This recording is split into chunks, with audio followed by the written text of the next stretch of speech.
মজাদার এই মাংস খিচুড়িটা কিছুটা এক ঢিলে দুই পাখি মারার মতো।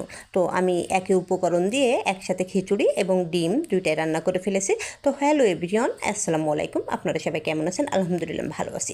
তো চলুন দেখে নেওয়া যাক আজকের রেসিপি শুরুতে আমি কড়াইতে তেল বসিয়ে দিলাম। তেলটা গরম হয়ে গেলে দিয়ে দিলাম গরম মশলা, তেজপাতা দিয়ে এটাকে একটু নাড়াচাড়া করে নিলাম। সাথে দিয়ে দিয়েছি পেঁয়াজ কুচি, দিয়ে এটাকে ভালোভাবে একটু ভাজা ভাজা করে নিয়ে এর ভিতরে দিয়ে দিলাম আদা রসুনের পেস্ট, দিয়ে দিলাম জিরা গুঁড়া, ধনিয়া গুঁড়া, হলুদের গুঁড়া, মরিচের গুঁড়া, স্বাদ মতন লবণ আর সামান্য একটু পানি দিয়ে এটাকে কিছুক্ষণ নাড়াচাড়া করে একটু কষিয়ে নেব। কষিয়ে নেওয়া হয়ে গেলে আমি আগে থেকে যে মাংসের টুকরাগুলো ধুয়ে পরিষ্কার করে রেখেছিলাম সেটাকে এখন এর ভিতরে দিয়ে এটাকে কিছুক্ষণ রান্না করে নিতে হবে। আর আমি 4টা ডিম সেদ্ধ করে রেখেছিলাম, সেই ডিম 4টা দিয়েও আমি একই মশলার ভিতরেই একসাথে আমি 2টা উপকরণ তৈরি করে ফেলবো।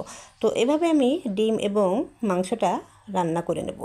তো এটাকে যতক্ষণ পর্যন্ত ঝোলের পানিটা না শুকায় ততক্ষণ পর্যন্ত এটাকে রান্না করে নিতে হবে। ব্যাস, এটা এখন প্রায় ঝোলটা শুকিয়ে গিয়েছে, উপর থেকে তেল ভাসা শুরু হয়ে গেছে। তো এখন আমি ডিমগুলো উঠিয়ে নেব। ডিমগুলো উঠিয়ে নিয়ে আমি ওদিকে পোলার চাল আর ডালটা ধুয়ে রেখে দিয়েছিলাম, সেটাকে এখন আমি এই মাংসের ভিতরে দিয়ে দেবো।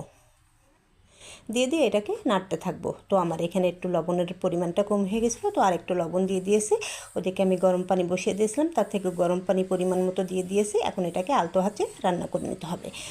তো 10 মিনিট পর ফিরে এসে দেখি আমার রান্নাটা প্রায় শেষের দিকে। এখন ডিমগুলো উপরে বসিয়ে দিয়ে এটাকে আরও 10 মিনিট দমে রাখতে হবে।